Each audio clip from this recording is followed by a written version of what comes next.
నమస్తే. నేను మీ కుప్ప పద్మిని. ఇన్నాళ్ళు మీ సపోర్ట్‌ని నాకందిస్తూ, మీ ప్రేమని నాకందిస్తున్న ప్రతి ఒక్కరికి కృతజ్ఞతలు.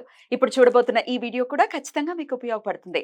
లైక్, షేర్ అండ్ సబ్స్క్రైబ్ చేసి మీ ఇష్టాన్ని, అలాగే మీ సపోర్ట్‌ని నాకందించండి. అలాగే ఈ వీడియో పట్ల మీ అభిప్రాయాన్ని కామెంట్ సెక్షన్‌లో కామెంట్ చేసి నాకు తెలియజేయండి. నమస్తే. నమస్తే. Welcome to our channel. నేను కుప్ప పద్మిని. ప్రస్తుతం మనతో పాటు ప్రముఖ ఆధ్యాత్మికవేత్త, ప్రముఖ న్యూమరాలజిస్ట్ లక్ష్మీ నరసింహస్వామి ఉపాసకురాలు శ్రీమతి స్రవంతి గారు మనతో పాటు ఉన్నారు. మాట్లాడదాం. నమస్తే అక్క. నమస్తే పద్మిని. అక్క, లలితా సహస్రనామం అందరికి చదవాలని ఉంటుంది. కాకపోతే నాకు కూడా చిన్నప్పుడు ఒక వర్డ్ ఇప్పటికీ గుర్తుంటుంది. తప్పు మాత్రం పొల్లు పోకూడదు. పొల్లు పోయిందంటే పొట్టు ఊడదీస్తుంది అమ్మవారు అన్నట్టు. ఆ రేంజ్ లో చిన్నప్పుడు విన్నాను ఈ మాట. ఇంకా అప్పటి నుంచి భయం, అమ్మో ఏదైనా తప్పు చదివేస్తామేమో అని చెప్పి.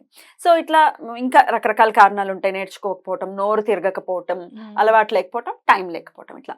అయితే అమ్మవారి సహస్రనామం చదువుకోవాలనుకుంటున్నాము, కానీ చేయలేకపోతున్నాము.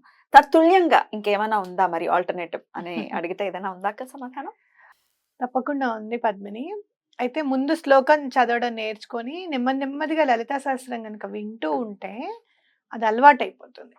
ఇప్పుడు ఒక 15 నిమిషాల్లో లలితా సహస్రం కంప్లీట్ చేయగలుగుతాను నేను.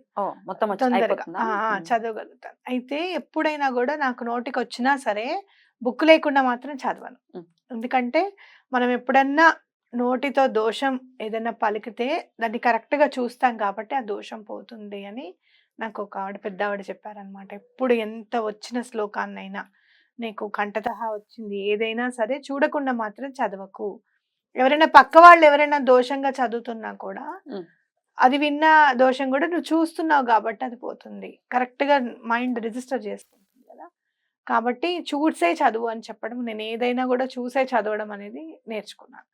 కాబట్టి అలా ఏదైనా శ్లోకం ఉందా అమ్మవారికి సంబంధించింది అంటే చాలా ఉన్నాయి. అయితే 108 అష్టోత్తర నామాలు కూడా ఉన్నాయి లలిత అమ్మవారు. అవి ఇంకొంచెం కష్టతరంగా ఉంటాయి. అసలు సహస్రమే ఈజీగా అనిపిస్తుంది అవి చదివే కంటే. ఎందుకంటే ఒక్కొక్క నామంలో బీజాక్షరాలు ఉంటాయి. అసలు ఎలాంటి సమస్య అయినా తొలగిపోగలుగుతుంది అనమాట 108 అష్టోత్తరం చదివితే. ఒకవేళ అది కూడా చదవలేము అనుకున్న వాళ్ళు, అమ్మవారిని మనం శ్లోకంతో అర్చించుకోలేకపోతున్నామే, అమ్మవారిని చదవలేకపోతున్నామే అమ్మవారి గురించి సంస్కృతంలో అని బాధపడే వాళ్ళకి ఒక శ్లోకం కనిపించింది నాకు. అది చదివితే అమ్మవారిని పూజించినట్టు అనమాట. శ్లోకంలో చాలా బాగుంది. అది చదివి నీకు వినిపిస్తాను. తప్పకుండా. అంతకన్నా ముందు అసలు ఇప్పుడు ఈ శ్లోకం చదువుకుంటే ఎట్లాంటి పరిస్థితుల నుంచి మనం అధిగమించవచ్చు అక్క? అమ్మవారిని మనం పొద్దున్నే పూజ చేసుకున్నట్టు ఈ శ్లోకాన్ని చదివేటప్పుడు శ్లోకంలో ఉన్నది ఏంటి అంటే, వేదాలన్నీ కూడా స్తుతించాయమ్మా నిన్ను. అలాగే వేదంలో ఉన్న అర్థం అంతా నువ్వే. ఇంకా అలాగే ఎలాంటి సృష్టి స్థితి లయాలకన్నిటికీ కూడా మూల కారణం నువ్వే. ఏ విద్య అయినా కూడా నీకు సంబంధించిందే. నువ్వు మాకు భిక్షగా ఇచ్చిందే అని చెప్పి కీర్తిస్తామన్నమాట ఈ శ్లోకంలో. అప్పుడు ఏమవుతుంది, ఎలాంటి బాధ సృష్టి స్థితి లయం అంటే మనకి ఏదైనా కావాలన్నా అమ్మవారే ఇవ్వాలి. అలాగే మన జీవన విధానంలో మామూలుగా రోజు మనకి ఏదైనా కావాలన్నా కూడా అమ్మవారే సమకూర్చాలి.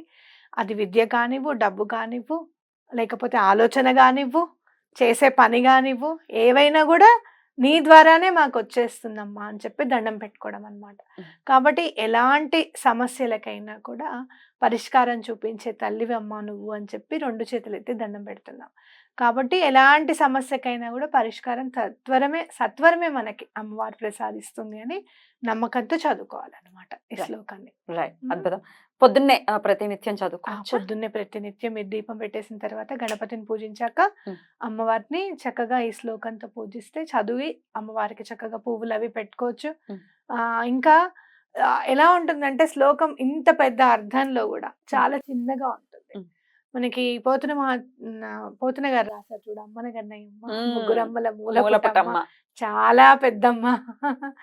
అలా అసురుల తల్లికి బాధ కలిగించిన అమ్మ. అంటే అసురులందరూ చనిపోయిన తర్వాత ఆ తల్లికి బాధే కదా, పుత్రశోకం ఉంటుంది కదా. అలాంటి అసురుల తల్లికి పుత్రశోకం కలిగించిన అమ్మ, దేవతలకు ఎప్పుడు కూడా అండగా నిలిచే అమ్మ. ఇలాంటి అమ్మకి నేను ఎప్పుడు కూడా ప్రణమిల్లుతున్నాను అని చెప్పి ఆయన కవి కాబట్టి చక్కగా మొత్తం లలితా సహస్రనామాన్ని మొత్తం కూడా అందులోకి అందులోనే సారాన్ని తీసుకొచ్చేసారు. సారాన్ని తీసుకొచ్చేసారు. అంటే మరి అలాంటి లలిత అమ్మవారిని మనం పూజించాలి, ఒక శ్లోకంతో మనం పూజించుకోవాలి అనుకున్నప్పుడు ఈ శ్లోకం చదువుకుంటే చాలా మంచిది. ఏంటక్క ఆ శ్లోకం? తప్పకుండా చెప్తాను. హ. ప్రాతస్తు వే పరశివాం లలితాం భవానీం త్రయంత వేద్య విభవాం కరుణానవత్యాం విశ్వస్య సృష్టి విలయ స్థితి హేతుభూతాం విద్యేశ్వరీం నిగమవాంగ్ మనసాతి దూరాం. అంతేనా? అంతే. ఇక్కడ అర్థాన్ని కూడా ఎంత చక్కగా ఇచ్చారో చూడు. వేదాంతములచే తెలియబడు గొప్ప వైభవము కలది, కరుణచే నిర్మలమైనది, ప్రపంచము యొక్క సృష్టి స్థితి లయలకు కారణమైనది, సర్వ విద్యలకు అధికారిణి అయినది, వేద వచనములకు మనస్సులకు అందనిది, కామేశ్వరి యగు లలితా భవానిని నేను ప్రార్థిస్తున్నాను. చాలా లయబద్ధంగా భలే చెప్పారు. ఇంకొకసారి చెప్తారా? తప్పకుండా చెప్తాను.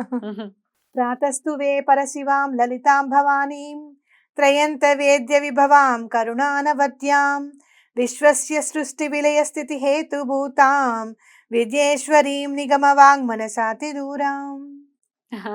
చాలా చాలా సులభంగా ఉంది కాబట్టి చక్కగా చదువుకోవచ్చు.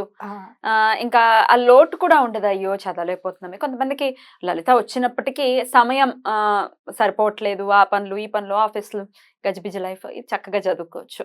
లలితా సహస్రంలో కూడా హయగ్రీవుడు ఏం చెప్తాడు, వేదములన్నీ కూడా కీర్తిస్తున్నాయి అమ్మవారిని అని చెప్తారు. అది వచ్చేసింది ఇక్కడ. అలాగే మనం శ్యామల అమ్మవారిని జ్ఞానశక్తిగా మనం కీర్తిస్తూ ఉంటాం. అక్కడ నువ్వు సర్వ విద్యలకి నువ్వే అధిదేవత అని చెప్పి కీర్తిస్తున్నారు ఇక్కడ. సో మొత్తం పొందుపరిచేశారనమాట అమ్మవారిని. ఇంకా అలాగే అమ్మవారు సృష్టికి కానీ స్థితికి కానీ లయకి కానీ లలిత అమ్మవారే కేంద్ర బిందువుగా మనం చూస్తున్నాం. ఇక్కడ కూడా అదే చెప్పాడు కదా. కాబట్టి మొత్తం లలితా సహస్రం అంతా ఒక్క శ్లోకంలో ఇమిడి ఉంది అనేది మనకి అర్థమవుతుంది అన్నమాట. రైట్, అద్భుతం. ఇది ఒక్కసారి చదవమంటారా? ఎన్నిసార్లు? ఒక్కసారి చదువుకుంటే చాలు. మీకు ఇంకా ఏమైనా ఒక 11 సార్లు చదువుకోవాలి, ఒక 21 సార్లు చదువుకోవాలి అని అనుకుంటే కూడా మంచిదే.